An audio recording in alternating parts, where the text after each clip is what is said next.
Hello and hi, you are watching Bazooka and this is Ayush Tiwari. दोस्तों, आज बात करने जा रहा हूं मैं एक ऐसे फिल्म की जिसका हम सभी को था बेसब्री से इंतजार, और वो इंतजार खत्म हो चुका है क्योंकि जस्ट अभी मैं वो फिल्म देख कर आ रहा हूं जिसका नाम है तेरी बातों में ऐसा उलझा जिया। जी हाँ दोस्तों, ये बनाई है मैड डॉग फिल्म ने और जिसके डायरेक्टर है अमित जोशी और आराध्य शाह। इन दोनों ने मिलकर जबरदस्त फिल्म हम सभी के बीच में लेकर आई है। दोस्तों, ये साइंस फ्रिक्शन रोमांटिक एंटरटेनमेंट एक फिल्म है जो लोगों के दिल पे अब राज करने वाली है, क्योंकि दोस्तों 2024 में जवान, पठान, एनिमल, सैम बहादुर ये ऐसी फिल्में आई जिन्होंने हम सभी को एक्शन क्रोधित कर दिया। लेकिन दोस्तों, अब हमें थोड़ी शांति की जरूरत है और 2024 में एक ऐसी फिल्म की तो जरूरत हमें थी ही थी, क्योंकि कहीं ना कहीं दोस्तों ये एक हमारा वीक आने वाला है, वैलेंटाइन डे, यानी कि कहीं ना कहीं रोमांटिक वीक भी चल रहा है और ऑडियंस काफी टाइम से एक्शन को देखते हुए काफी ज्यादा क्रोधित और एग्रेसिव हो गई थी। तो एक ऐसे romantic entertainment science fiction movie की हम सभी को जरूरत थी, जो कि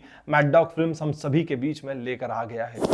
दोस्तों, अगर बात करूं मैं पूरी कहानी की, तो हम आपको बता दें कि कहानी के पहले अंक में आपको शाहिद कपूर, डिंपल कपाड़िया और कृति सेनन ये तीन ही किरदार देखने मिलेंगे जो कि इस कहानी को क्लियर कर देते हैं। अब मैं आपको बता दूं कि शाहिद कपूर हमें एज आर्यन अग्निहोत्री यानी कि आर्य की भूमिका में नजर आएंगे, कृति सेनन शिफा और डिंपल कपाड़िया एज अ मासी। अब दोस्तों, मैं आपको बता दूं कि शाहिद कपूर एक रोबोटिक इंजीनियर है और उनकी मासी भी रोबोटिक इंजीनियर है। और कृति सेनन क्या है मैं आपको बताता हूं। दोस्तों, शाहिद कपूर मुंबई में रहते हैं, रोबोटिक इंजीनियर उनके लैब में काम करते हैं, जहां पर उनकी मासी सीनियर होती है और वो उसे अमेरिका बुला लेती है। अब शाहिद कपूर पहली प्लेन पकड़ के पहुंच जाते हैं अमेरिका, जहां पर उनकी मुलाकात होती है कृति सेनन यानी कि शिफा से। मुलाकात उनकी मासी कराती है, लेकिन हाँ, जैसे कि मैंने कहा कि मासी एक रोबोटिक इंजीनियर है, तो उनकी ही बनाई हुई रोबोट है कृति सेनन यानी कि शिफा। लेकिन पहली नजर में शाहिद कपूर को शिफा से प्यार हो जाता है। प्यार होने के बाद दोनों के बीच में रोमांस, डेट, शेट सब हो जाता है और कहीं ना कहीं दोनों फिजिकल भी हो जाते हैं। और फिजिकल की पहली सुबह जब डिंपल कपाड़िया देखती है कृति सेनन को बेड पे, तो हो जाती है शॉक। अरे वाह, मेरा रोबोट तो सक्सेसफुल साबित हुआ यार, इसके अंदर तो इमोशंस जाग गए क्योंकि इसने मेरे ही भांजे के साथ फिजिकल कर लिया है। अब ये उनका हो जाता है सफल मिशन रोबोट बनाने का। लेकिन शाहिद कपूर के मन में कहीं ना कहीं फीलिंग्स आ जाती है शिफा को लेकर। लेकिन जब उन्हें पता चलता है कि ये रोबोट है, तो वो बहुत ज्यादा नाराज हो जाते हैं। बेचारे बंदे का दिल टूट जाता है। लेकिन हाँ, दिल तो पागल है यार, अब क्या करे। अब उसको प्यार हो जाता है शिफा कृति सेनन से और वो कहानी वहां से शुरू हो जाती है, क्योंकि वो सोच लेता है कि अब मैं आगे की जिंदगी सिर्फ और सिर्फ इस रोबोट के साथ बिताऊंगा, और फैसला कर लेता है कि अब मैं करूंगा शादी कृति सेनन यानी कि इस रोबोट से। और वहीं दूसरी ओर शाहिद कपूर का पूरा परिवार वेट कर रहा है कि हमारा रोबोटिक इंजीनियर कब शादी करेगा, कब लड़की लेकर आएगा, और यह ठहरा कुंवारा।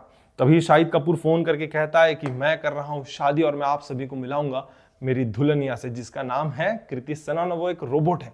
यहां पर होता है इंटरवल। अब कहानी तीनों पे चल रही थी, यहां से हो गया इंटरवल और कृति सेनन पहुंच गई है अमेरिका से मुंबई शाहिद कपूर के घर पे, और घर पे दस्तक देती है और पूरा खानदान आरती की थाली, लड्डू वड्डू लेके खड़ा है भाई कृति सेनन के स्वागत के लिए। और कृति सेनन है भाई रोबोट। तो शाहिद कपूर के मन में काफी डर है कि कहीं मेरा भांडा फूट ना जाए, परिवार को पता ना चल जाए कि उनका बेटा किसी रोबोट से शादी कर रहा है। अब माहौल तनाव का है, लेकिन परिवार में तो खुशी है क्योंकि काफी लंबे टाइम से शाहिद कपूर की शादी का था इंतजार। अब कहानी यहां से शुरू होती है। इस कहानी में बहुत सारे ट्विस्ट, टर्न, एंटरटेनमेंट, रोमांस सब कुछ हमें देखने मिलता है। और अंत की बात करने जाऊं, अगर पूरी कहानी ये समझाती तो शायद मेरी ऑडियंस जाकर फिल्म नहीं देखेगी, इसलिए यहां से आप समझ जाइए कि जब पहली शुरुआत कृति सेनन की मुंबई में हुई है और उस परिवार में आई है, तो यहां से धमाल ही धमाल होगा। अब इस परिवार में धर्मेंद्र पाजी जैसे दादू भी बैठे हैं। अब सोचिए, धर्मेंद्र पाजी जिन्होंने हाल ही में एक फिल्म में किसिंग वाला रोमांस किया था, कहीं ना कहीं धर्मेंद्र पाजी अपनी उम्र को लेकर बिल्कुल भी नाराज नहीं है, हर फिल्म में कुछ ना कुछ नया ही कर दें। तो इस फिल्म में भी उनका बहुत ही शानदार किरदार है।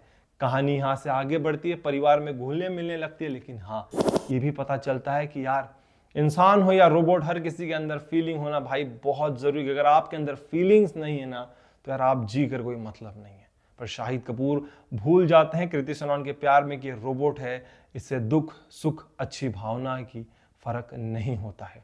लेकिन हाँ, जब कृति सेनन धीरे धीरे कहानी आगे बढ़ती है, उस रोबोट्स के अंदर भी थोड़ी बहुत फीलिंग आती है जो कहीं ना कहीं एंटरटेन करवाती है ऑडियंस को। बट एक डाउट छोड़ जाती है फिल्म की, जब भाई इसे अच्छे बुरे की परख नहीं है, इसे मौत और मृत्यु की फर्क नहीं है, तो फिर इसे सेक्स कैसे समझता है? How is it possible that Shahid Kapoor के साथ ये फिजिकल हो सकती है? ये सवाल क्वेश्चन मार्क रह चुका है अभी भी ऑडियंस के मन में कि एक ऐसा रोबोट जो सेक्स भी कर सकता है। अब कहानी यहां से धीरे धीरे धीरे धीरे आगे बढ़ती है और फिर कहानी में जानवी कपूर भी हमें नजर आती है। अब देखना ही होगा कि जानवी कपूर आगे इस कहानी को कैसे लेके जाएगी।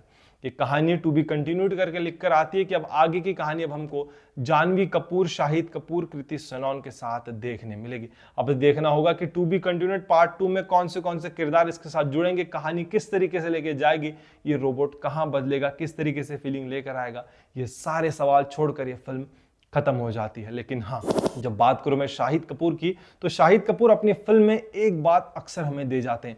हाल ही में उनकी जब कबीर सिंह आई थी, जहां पर हमने देखा था कबीर और शिवा की जोड़ी, ये दोनों एक ऐसी दोस्ती की जोड़ी थी, दोस्त आज भी लोग उसकी मिसाइल देते कि अगर दोस्त हो तो शिवा जैसा। इस फिल्म में भी शाहिद कपूर को एक दोस्त मिलता है, अमित वर्मा, जो उसका बहुत ही शानदार तरीके से साथ देता है और ये दोस्ती की जुगलबंदी भी हमें देखने मिलेगी। धर्मेंद्र पाजी का नटखटपना भी देखने मिलेगा, डिंपल कपाड़िया जैसी मासी भी देखने मिलेगी, शिफा जैसी रोबोट यानी कि कृति सनोन भी देखने मिलेगी, और भी परिवार के सदस्य आपको हंसाएंगे और साइंस आपको कंफ्यूज करेगा और फ्रिक्शन कहीं ना कहीं आपको डराएगा। तो दोस्तों, अपनी कुर्सी की पेटी बांध लो, क्योंकि शाहिद कपूर, कृति सनोन एक नई फ्रेश मूवी के साथ आप सभी के बीच में आ गए हैं। तो जल्दी जाइए अपने नजदीकी सिनेमा घरों में इस फिल्म को देखने अपने परिवार के साथ और एंजॉय कीजिए। और इस फिल्म से कुछ सीखना मत, बट ये जरूर सीखना कि इंसान के अंदर फीलिंग होना बहुत जरूरी है। रिव्यू वीडियो के कारण मैं आपको पूरी कहानी समझा नहीं सकता, लेकिन हाँ, मैंने आपके मन में कहीं ना कहीं एक्साइटमेंट पैदा कर दिया है। तो इस एक्साइटमेंट को साथ रख के जाइए, फिल्मों को देखें। और यदि आपको इस वीडियो से सच में एक्साइटमेंट आई है तो please share, like, subscribe bazooka.